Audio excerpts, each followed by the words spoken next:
इसको त्याग दिया, इसको त्याग दिया, उसको त्याग दिया, ये सब बोलकर हम कष्टों से बच जाएँगे। लेकिन गीता ऐसा नहीं कहती। गीता कहती है कि अगर आप अपने कार्य से दूर रहते हो, नहीं करते हो, या आप अपने कार्य के फल को भी छोड़ देते हो, नहीं करना, कार्य से दूर रहना या छोड़ देना, तो भी आपको उसमें सफलता नहीं मिलेगी। और कार्य करके उसको जताना तो फिर तो बहुत ही गलत है। वो तो अपनी अचीवमेंट का गुणगान करना है। अपनी अचीवमेंट, हमने ये किया, हमने वो किया, हमने ऐसा किया, वैसा किया। इस तरह से आप बोझ से दबते जाओगे।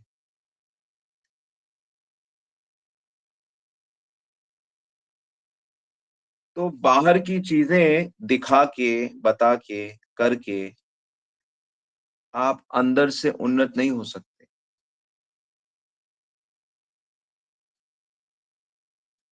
लेकिन इसके साथ-साथ ये भी ध्यान देना चाहिए कि कोई व्यक्ति बाहर से तो चीज़ें नहीं करता है। अपना सिंपल भजन करता है, सादगी रखता है, इतना प्रचार नहीं करता। बहुत से साधुज़ ऐसे होते हैं, बहुत से लोग ऐसे होते हैं। मैंने अपने जीवन में बहुत से लोगों को ये बात करते हुए सुना है कि देखो हमें प्रचार नहीं करना चाहिए क्योंकि हम खुद ही अभी पक्के नहीं हैं। हमारा अभी खुद ही अंदर ठीक नहीं है,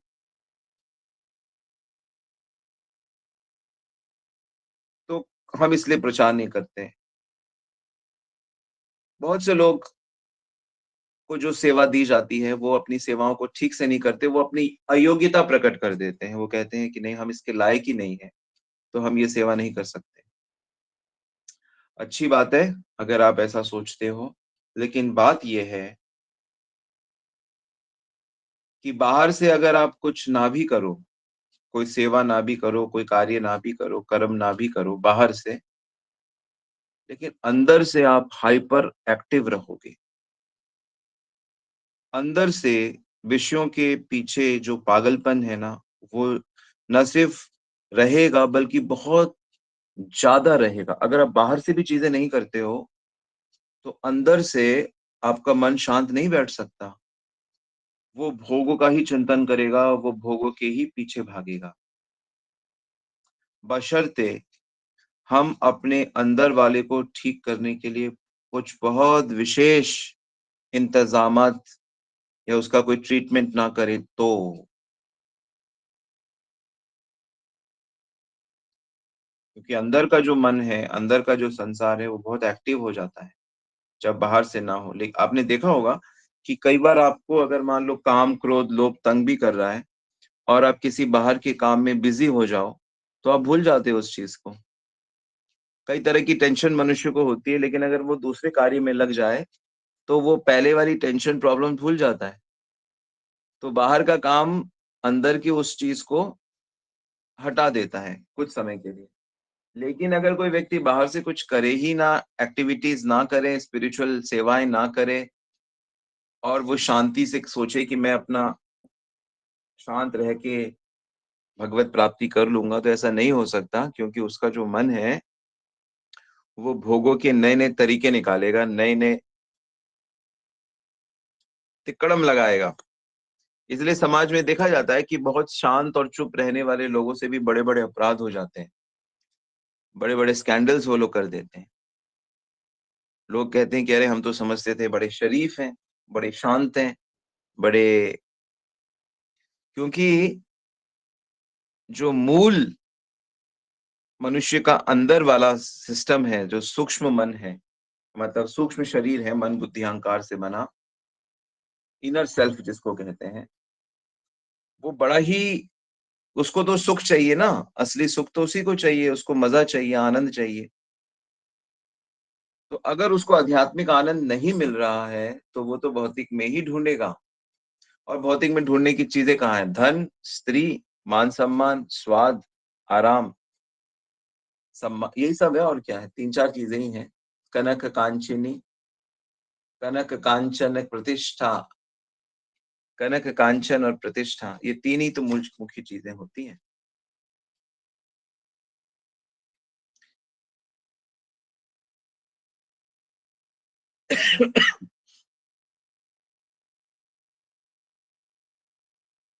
तो अगर उसका ध्यान ना रखा जाए अपने अंदर का, तो वो धीरे-धीरे हमको बहुत दूषित कर देती है और वो हमारी चेतना को बहुत नीचे ले आती है। और हम बाहर से चाहे बड़े शरीफ और सम्माननीय दिखते हों, लेकिन अंदर से हो सकता है हम बहुत नीची अवस्था में पहुँच गए। जैसे एक गिद्ध होता है ना, गिद्ध, गिद्ध जानते हैं ना आप? चील जैसा होता है, बड़ा होता है लेकिन बहुत ऊँचा उड़ता है। उससे ऊँचा कोई पक्षी उड़ता नहीं है। वो बहुत आकाश में ऊँचा उड़ता है। लेकिन आकाश में चाहे वो जितना ही ऊँचा उड़े, उसकी जो नज़र है, वो हमेशा मरे हुए जानवर में रहती है। वो उड़ता तो बिल्कुल शुद्ध जगह पे है, लेकिन उसकी जो नज़र है, वो गंदे, सड़े हुए, मरे हुए जानवर को ढूँढती रहती है। ऐसा है ना, आपने देखा होगा? कभी कोई डेड बॉडी पड़ी हो तो ऊपर गिद्ध घूमने लगते हैं। जैसे कि दिल्ली में मैं देखता हूँ जहाँ पे कचरा गिरा होता है ना, दिल्ली में आप जाओगे, दिल्ली के चारों कोने में कचरे के पहाड़ हैं। हमारे रोहिणी के पास भी है। तो वहाँ पे आप देखोगे ऊपर बहुत सारे गिद्ध उड़ रहे हैं, चीलें उड़ रही हैं, क्योंकि उनको गंदगी चाहिए होती है, मरी हुई चीज़ें चाहिए होती हैं। तो यही हाल उन लोगों का है, जो लोग आध्यात्मिक बाहर से और अंदर से, जो अंदर का ध्यान देख नहीं पा रहे हैं अपने आप को और केवल बाहर की क्रियाओं पे ही फ़ोकस है जिनका, या फिर वो जो बाहर की क्रियाएँ भी नहीं कर रहे और अंदर का भी ध्यान नहीं रख रहे। तो इसलिए ये बहुत ज़्यादा ज़रूरी है कि हम अपनी बाहर की क्रियाओं से के साथ-साथ हम अपने अंदर के मन और चिंतन पे ध्यान दें, कि हम अंदर से कैसे हैं। कि हमारे बाहर तो बहुत कुछ हो रहा है, बाहर मंदिर भी बन रहे हैं, बाहर आरतियाँ भी हो रही हैं, उत्सव भी हो रहे हैं, प्रचार, बुक डिस्ट्रीब्यूशन, बाहर से तो बहुत कुछ हो रहा है। कलेक्शन भी हो रहा है, सजावट भी हो रही है, सेलिब्रेशंस हो रही हैं, बहुत कुछ हो रहा है बाहर से। लेकिन उसके साथ-साथ क्या अंदर से भी हमारा वो चीज़ हो रहा है? काम, क्रोध, लोभ, ईर्ष्या, द्वेष, भोगों के प्रति जो ललक है, वो क्या कम हो रही है? उसके लिए आप क्या कर रहे हो? उसके लिए आप कितना चिंतन कर रहे हो? क्योंकि भगवान आपको बाहर प्राप्त नहीं होंगे, कि चलो बाहर से प्रकट हो गए। भगवान हमको अंदर प्राप्त होंगे, अंदर में प्रकट होंगे भगवान। पर इसका ये भी मतलब नहीं है कि हम बस अंदर-अंदर की बात करते रहें और बाहर की चीज़ों पे ध्यान ही ना दें। क्या बुक डिस्ट्रीब्यूशन से क्या होगा? भगवान की आरती से क्या होगा? भगवान के श्रृंगार से, सजावट से क्या होगा? बाहर की चीज़ें भी मदद करती हैं।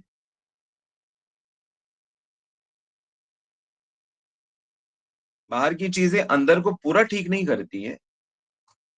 ध्यान दो, बाहर की चीज़ें अंदर को पूरा ठीक नहीं करती हैं, कुछ सँभाल कर रखती हैं। अंदर से ठीक करने के लिए आपको अंदर देखना होगा, माने मन को ठीक करने के लिए आपको मन बुद्धि से मन को ही देखना होगा, मन को ही सुधारना होगा।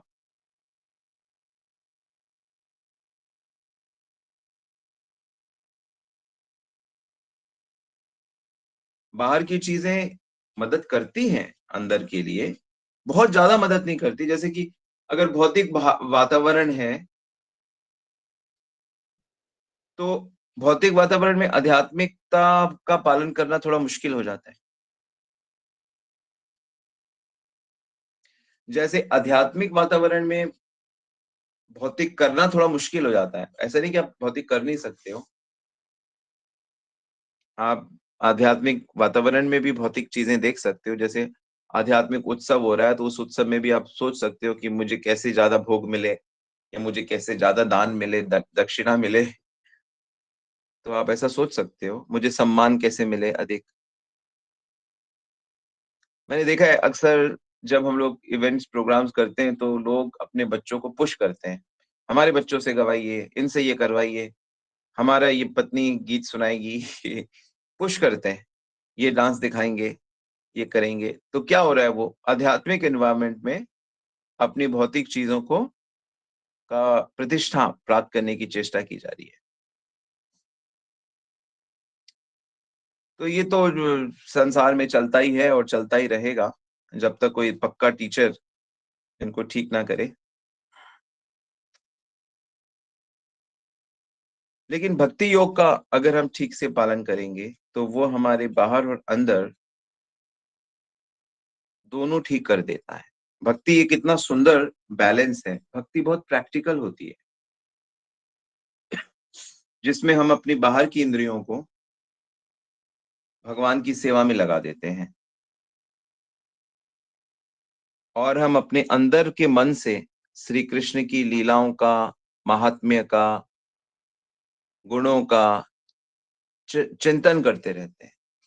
भगवान की लीलाओं का, गुणों का, महात्म्य का, चरित्र का, उनके सिद्धांतों का स्मरण करते रहते हैं। तो उससे हमारा अंदर का जो मन है, वह ठीक होने लगता है।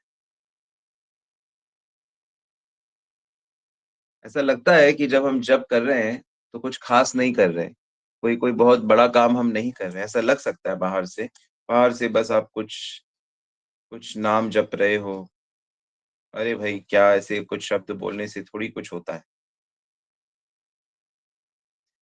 लेकिन हम इन बाहर के शब्दों की मदद से हम अंदर से उस परम भगवान श्री कृष्ण के साथ जुड़ने की कोशिश कर रहे हैं। इन बाहर के कुछ नामों का जप करके बाहर से लग रहा है हरे कृष्ण हम जप कर रहे हैं। लेकिन उसको जप करने के साथ-साथ हम अपनी चेतना को शुद्ध कर रहे हैं, क्योंकि उस नाम में, उस ध्वनि में वह शक्ति है। लेकिन अगर उसी नाम को, उस ध्वनि को हम सिद्धांत के साथ करें कि इस ध्वनि में भगवान का वास है, भगवान प्रेज़ेंट है इस ध्वनि में, अपने नाम में। नाम एक पर्सनैलिटी है, भगवत पर्सनैलिटी नाम रूप से है। तो इस तरह अगर हम सिद्धांत को अपने नाम के साथ मिला देंगे और मन लगाकर चिंतन के भाव से अगर हम भगवान का नाम जप करेंगे, तो वो बाहर से हमारा के साथ-साथ हमारा अंदर भी शुद्ध हो जाए।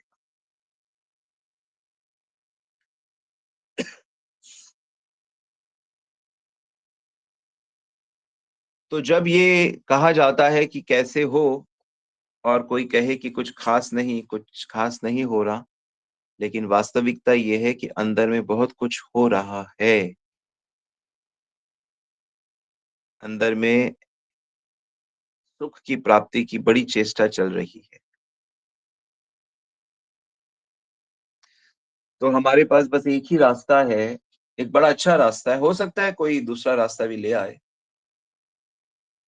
लेकिन जितना हमने शास्त्रों और वेद पुराणों को, उपनिषदों को देखा है, वो तो कहता है कि मनुष्य की आत्मा जब तक भगवान की भक्ति ना की जाए, तब तक तृप्त नहीं हो सकती। कितनी भी मानव सेवा कर ली जाए, जित बहुत सारे लोग फिलैंथ्रोपिक वर्क करते रहते हैं, गरीबों की मदद करते हैं, बीमारों की मदद करते हैं, उनको अच्छा लगता है, बहुत सम्मान मिलता है और एक मन में बड़ी शांति कि हम चाहे किसी के कुछ काम तो आ रहे हैं, लेकिन उससे आत्मा तृप्त नहीं होती।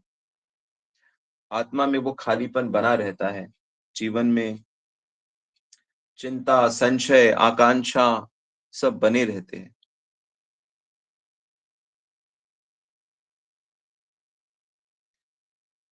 तो इसलिए इस सिद्धांत को अच्छे से समझना होगा कि कृष्ण के बिना हमारी गति नहीं है। इसलिए कृष्ण भक्ति की तरफ बहुत अधिक ध्यान देना होगा और इसको बहुत अच्छे से आपने करना होगा और विशेष करके अंदर से करना होगा। अंदर से अपने को देखना होगा कि हमारे भोग कम हो रहे हैं या नहीं हो। ठीक है? सो हरे कृष्णा, आज का यही छोटा-सा मैसेज समझ में आया सबको? क्या समझ में आया, ज़रा मैसेज करके तो बताएँ?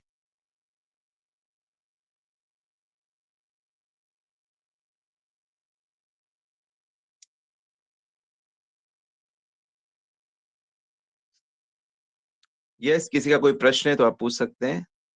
और क्या समझ आया?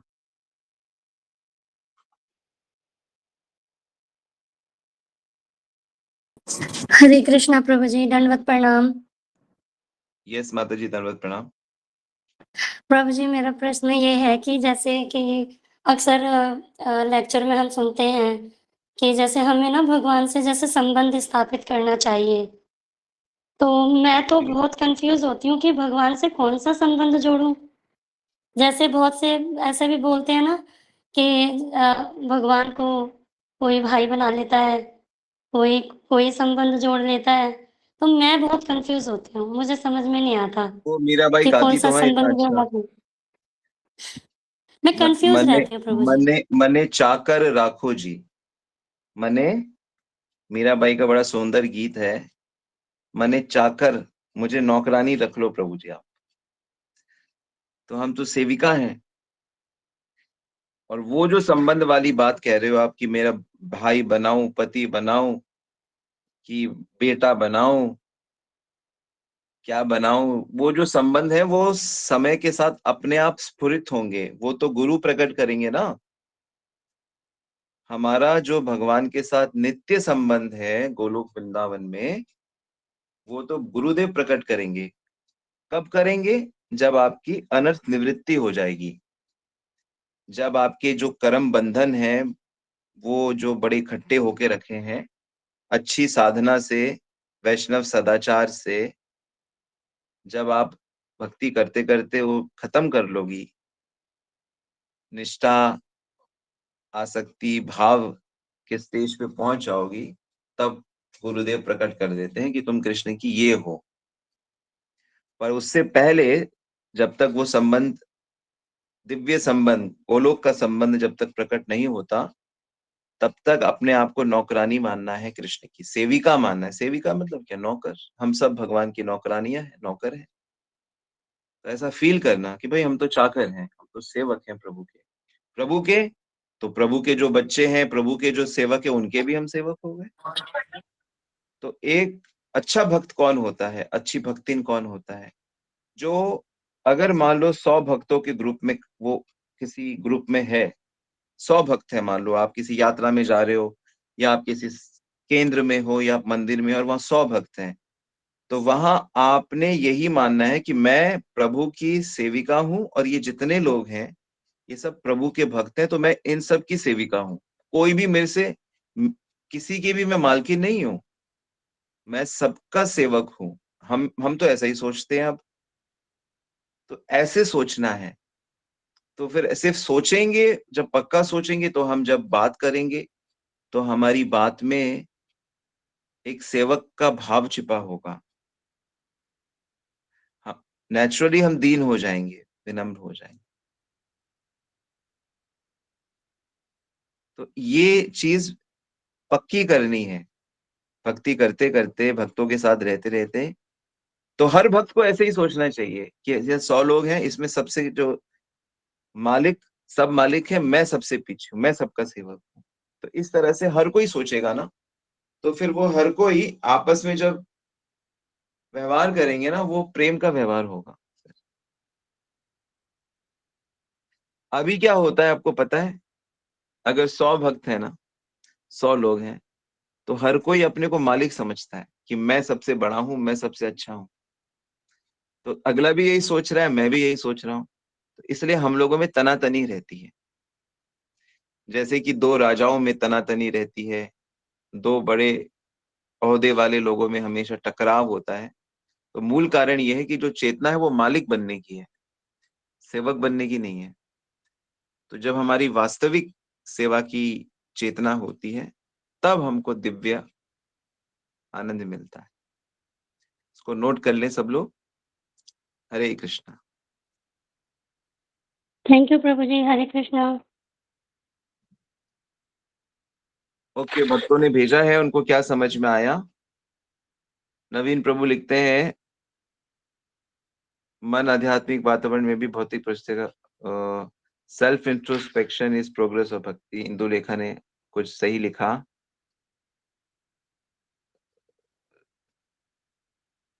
हमें बाहर की क्रियाओं के साथ अंदर भी देखना होगा ताकि हम भक्ति में आगे बढ़ के गौरव प्रभु ने ठीक कहा, बाहरी वस्तुओं का मान करके अपने भीतर नहीं कर सकते। आंतरिक मन को सही करना सबसे कठिन भी और सबसे ज़रूरी भी वही है। सीमा जी ने सही कहा। आशा माता जी लिखते हैं, हमें अपने बाहर की क्रियाओं के साथ-साथ आंतरिक क्रियाओं पे भी ध्यान देना है। आंतरिक मन को शुद्ध करना है, सुधारना है और भगवान के नाम हाँ, बिल्कुल ठीक कहा। आद्य शक्ति, हमें अंदर से कृष्ण का चिंतन करना होगा, भौतिक कार्य करते हुए भी।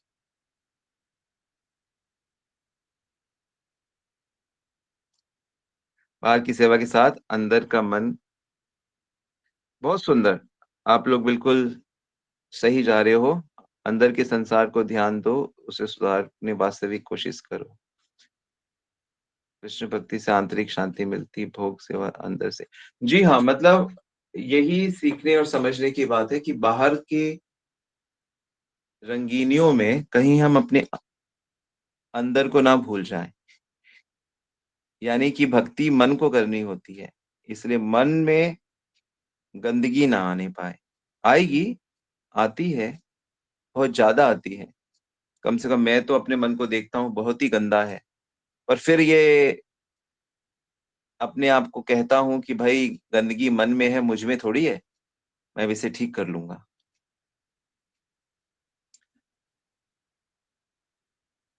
बहुत सुंदर। तो सबका बहुत-बहुत धन्यवाद। आज यहीं रुकते हैं, फिर कल मिलते हैं। श्रील प्रभुपाद की जय, श्री गुरु महाराज की जय, समस्त भक्तवृंद की जय। गौर प्रेमानंदी हरि हरि बोल।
ये तो सारा टाइम से चीखता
घेऊ प्रसाद घेऊ बोलते, मग ओम नंतर करू?